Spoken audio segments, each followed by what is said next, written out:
Welcome to Firestarters' very first episode. My name is Hilary Morris. I am so excited to spend this time with you. This podcast has been a long time in the making. Let me explain why. Doesn't mean I've been working on it for 2 years. What it means is God spoke a dream inside of my heart over 2 years ago.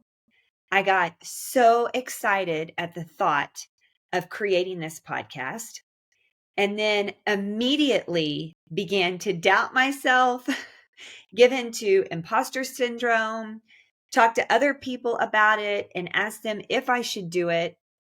And all that did was delay the dream that God put in my heart for His purpose, not mine. When He speaks something into our heart, and it feels like a dream, it feels like more of a pull, a tug on you, and you can't quit thinking about it, and you're so excited about it. The best thing that we can do is step out in faith and trust Him and just get started. But oftentimes, it's not the first thing that we do. And so, as we go through these episodes, what you're going to get an opportunity to do is to hear from so many women, ordinary women like you and like me, who have had this call, who've had this moment with the Lord. And you're going to get to hear their story of how they've navigated stepping out in faith and pursuing the call, the dreams, the purpose that God has placed on their hearts. You know, when we think about our lives in relationship to God, and who He's made us to be, we know that Scripture tells us that He has plans for us. He's made us for a purpose. We can probably recite some of those scriptures. They're most likely your favorite scriptures. And so we know them and we store them in our heart. Why? Because each of us have had that moment where God has spoken something to us, probably many things. He's not a one-dimensional God. And as we are made in His image, we are not one-dimensional beings. There are multiple dreams that live inside of us that He's placed there for His glory and for the goodness of others. And that's my greatest desire with this podcast, is that as you listen to these women share their stories, that one, God would be glorified, but two, that there would be goodness pulled from it. It's called Firestarters because these women, these first few women that I share with you, are the very women who ignited a fire in me in so many ways to start this podcast, to start my own business.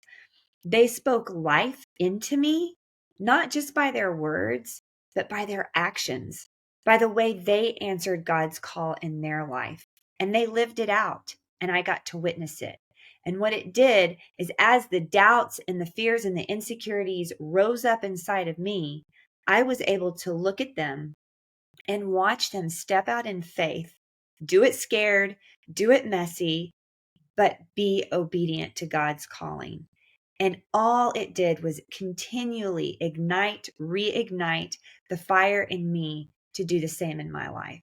And so, as this idea came to me, hey, if these women have ignited a fire in me and kept me going, helped me remain consistent in my steps toward God's calling, I believe that their stories and other women's stories can do the same for others. So, what's the best way I can get these stories out? Hey, I am not shy in front of the camera. And after COVID, I think we're all comfortable on video at this point because life just put us in that situation to show up virtually. So, what I want to do is use this platform to share these stories with as many women as I possibly can, in hopes that as you're standing there washing the dishes, folding the laundry, putting your makeup on, getting ready for work, wherever you are in your day, the call that God has placed on your heart will rise up a little bit, tap your heart one more time and say, you know what? He's called you and you can do this because He's with you. Let me give you a little bit of background about me. I'm ordinary, about as ordinary as you can get. Grew up with my parents, instilling in me, work hard, go to school, got a college education. I never had a strong faith growing up, nor did I have strong direction growing up. Didn't know what I even wanted to do. In fact, when I went to college, I went with some grandiose idea. And as soon as I got there and started my courses in that field of study, immediately realized this is not my place and these are not my people. So I went back to my dorm and asked my college roommate, "What are you getting your degree in?" And she said, "Oh, I'm going to become a teacher. I love kids. I'm going to impact the world by impacting kids' lives." And I said, "Well, great. That sounds wonderful. I'm going to do what you're doing." That's how much like the waves of the ocean I was for the majority of my life. And when I look back, I see this thread that God has pulled through my life of influential people. And he does that for all of us. My roommate got me started on a completely different path where I discovered who I was as a learner, that I could excel, that I had drive, that I had curiosity, and really, truly a natural growth mindset. I was hungry to learn as much as I could. She started that. She ignited that fire in me.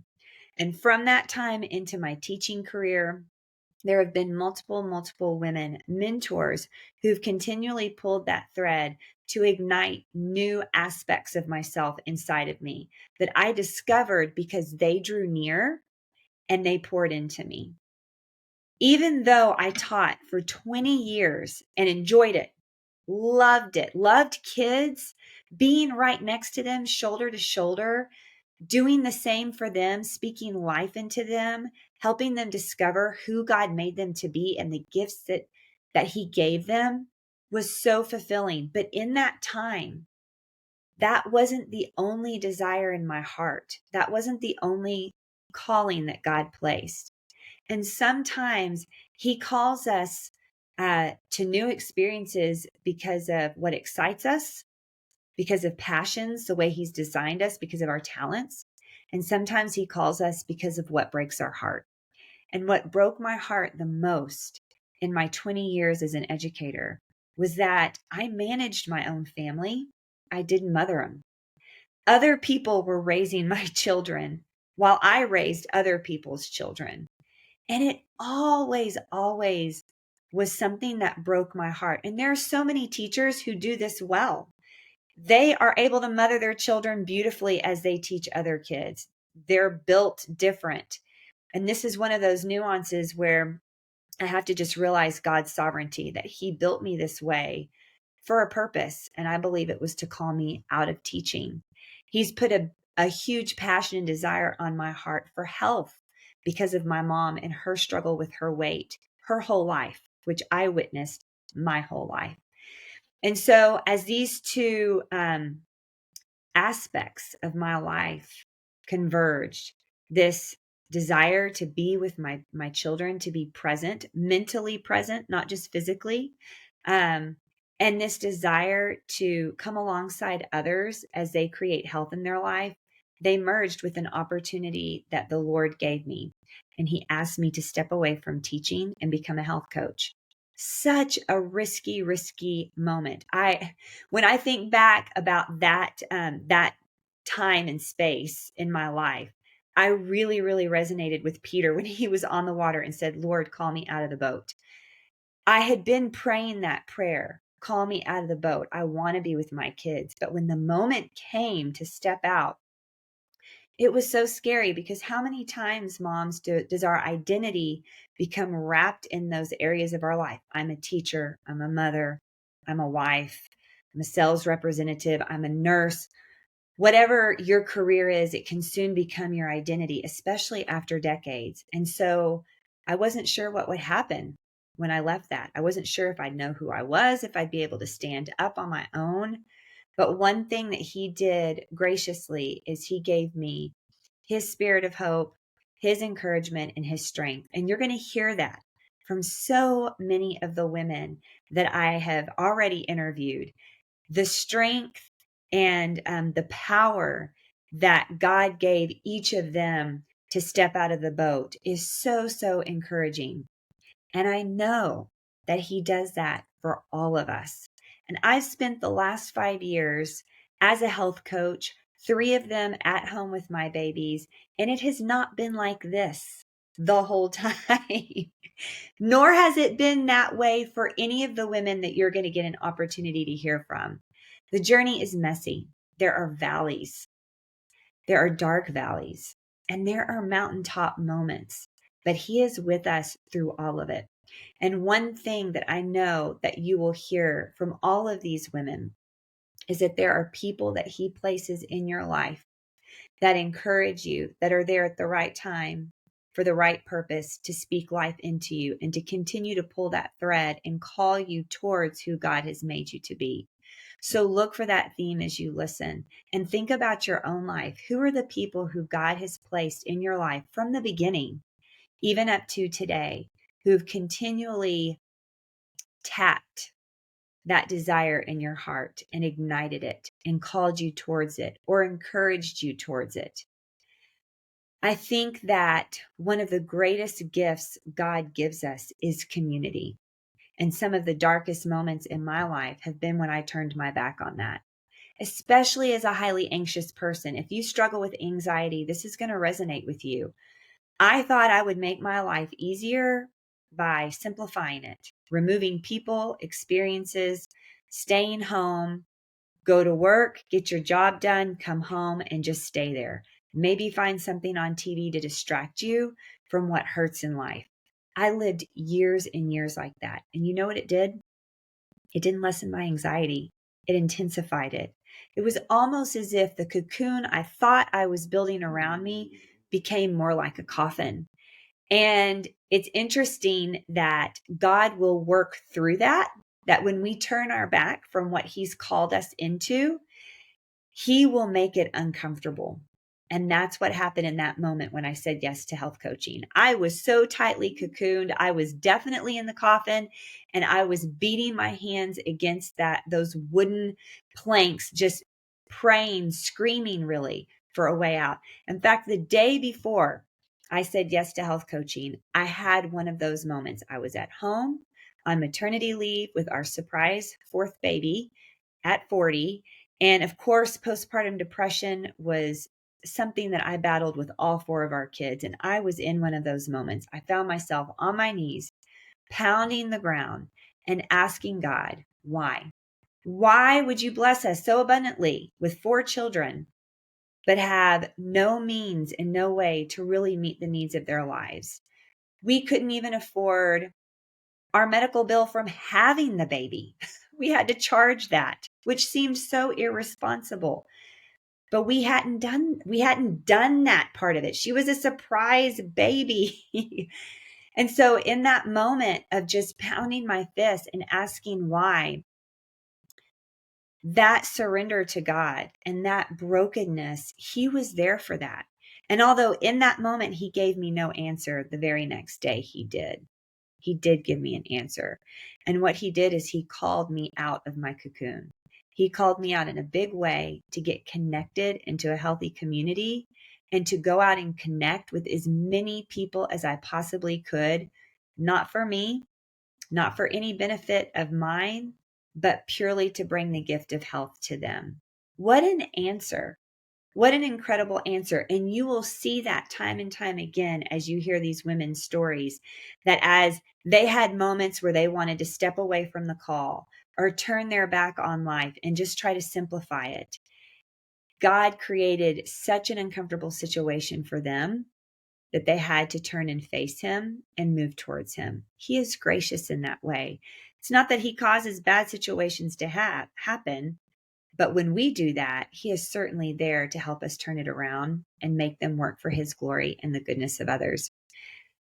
Every journey is so different. Mine has been up and down. I've had the great joy, I will say joy, of experiencing sanctification and refining, stepping out into this water. It would have been so much easier to turn my back on this call that He put on my life and to do what my family even asked me to do. I remember my dad, when I said I was stepping away from teaching, he was like, that doesn't sound responsible.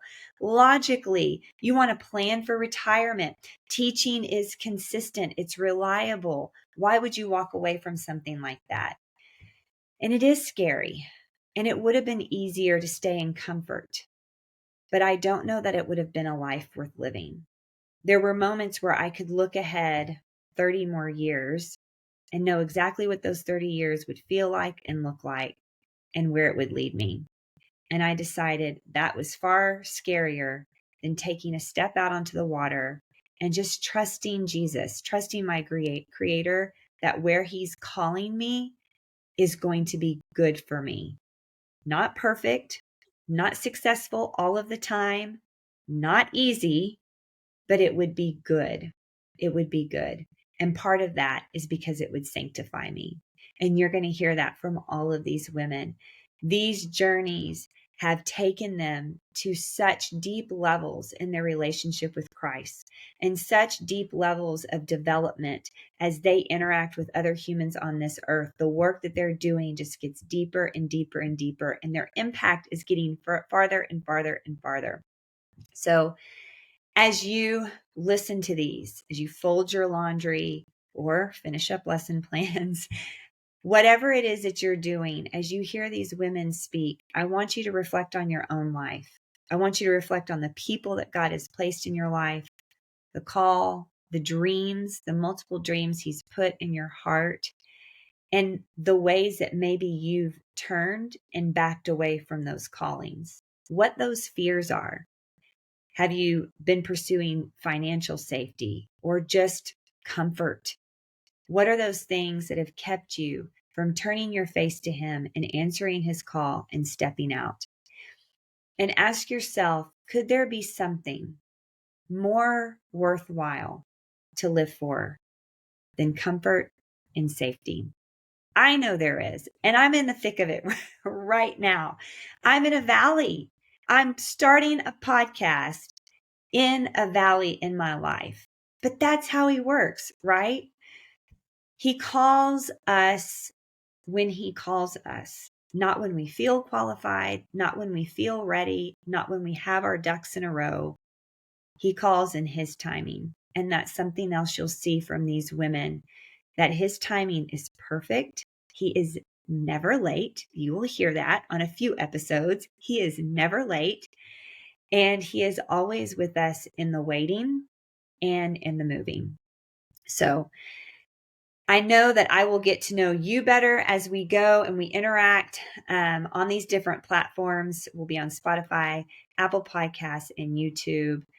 I'm excited for what these women's stories will reveal and open up in your heart. And I cannot wait to hear from you, hear how he's moving you and the steps that you are taking towards him.